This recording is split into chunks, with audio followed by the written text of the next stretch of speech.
Thank you for offering to proctor an AP test in this next week. And so to help you, depending on when it is that you're proctoring, I'm going to start with whoever it is that might end up with the registration part of it to help you get all set up. You're going to see a packet. There's no names or anything on them, but when you open the packet, it's going to have an answer sheet. I'll move this out here. Answer sheet, that's blue. There's going to be a test booklet. That's the multiple choice test booklet.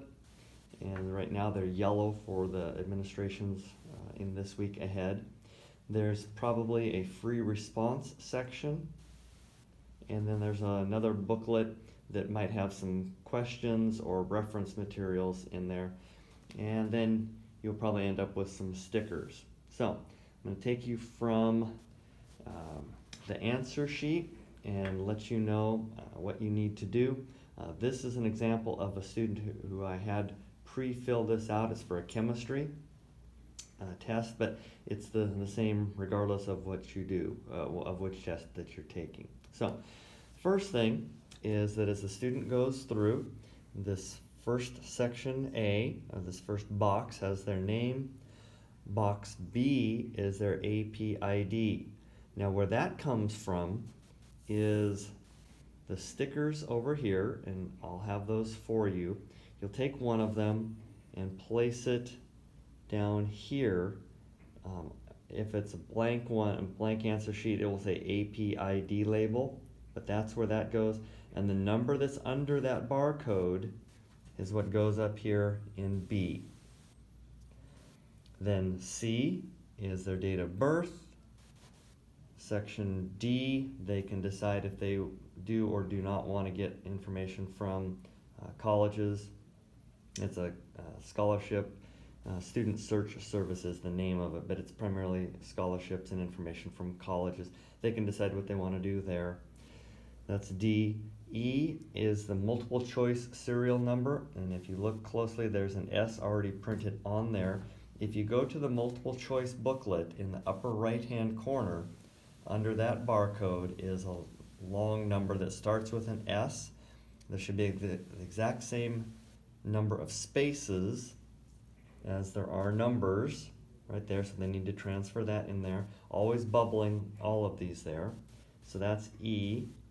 F is the date, the current date. Box G is when they're starting the test, and that should be an 8 o'clock or a 12 o'clock hour. And then lastly, they need to sign in with the date. What's missing right now is this one here, and it will say AP exam label. So where I got this barcode was right here. It's been taken off of here, but it says AP exam label, so I've taken it off of there and put it there. You can have the students do it, or you can choose to do it. And then the last thing on the answer sheet is if you turn it over, there's a number 1, and it says the exam that they're taking, chemistry or calculus. There's also a physics student, but you just write that in there. The form is found right here on the multiple choice booklet down here on the bottom. It says Form A. And then the last thing we have to fill out here is form code, and that's right below that. It's not that big number 25, it's the letters and numbers for the form code. So that's all we need to do for the answer sheet. Don't need to do anything more with those labels. Then we move to the free response booklet, and well, to finish up the multiple choice, in pencil, signature, today's date, and their printed name. Then we move to the free response, and in pencil, initials and date.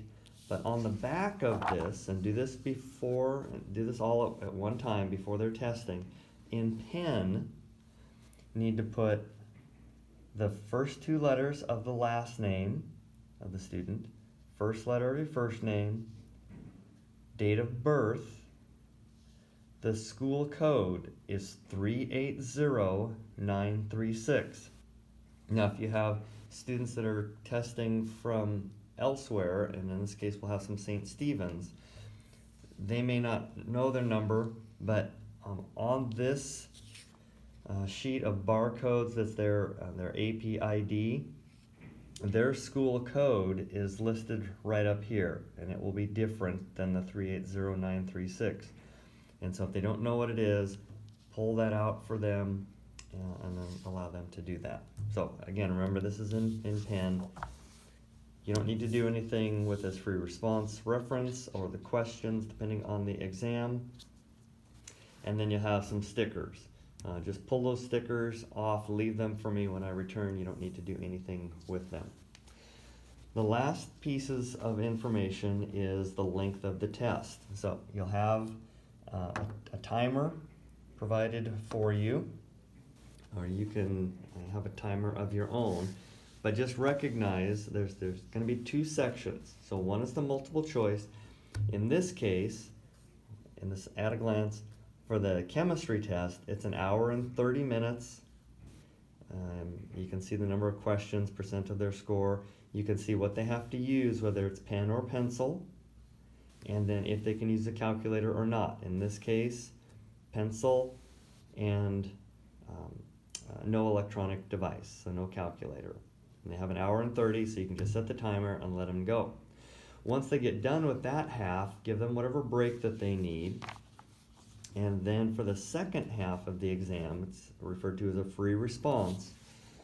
Check and make sure that you've got the information all squared away on the back here. In this case, it's an hour and 45 minutes, so put an hour and 45 on the timer. The writing instrument can be pencil or pen with black or blue ink. So depending on the test, sometimes it's pen only. In this case, it's pencil or pen. They give suggested time, weight. You don't need to worry about that. The students, you can have them look at that. But all you need to do is just give them an hour and 45 and let them go. So that's really all you need to do. I think maybe the only thing that I missed was on this, I forgot to say for the free response, that's going to have another ID, an AP ID, and that's from this set of barcodes for the student. So they need to have it on their multiple choice, which is the answer sheet goes with the multiple choice, and they need to have it on the free response booklet. So it should go two places. This one goes with this, and that's where the ID is. This is separate and needs an ID on there because those are the things that are going to be graded. So if you have any questions, feel free to call me. My number is 503-649-7500. Thanks for your help.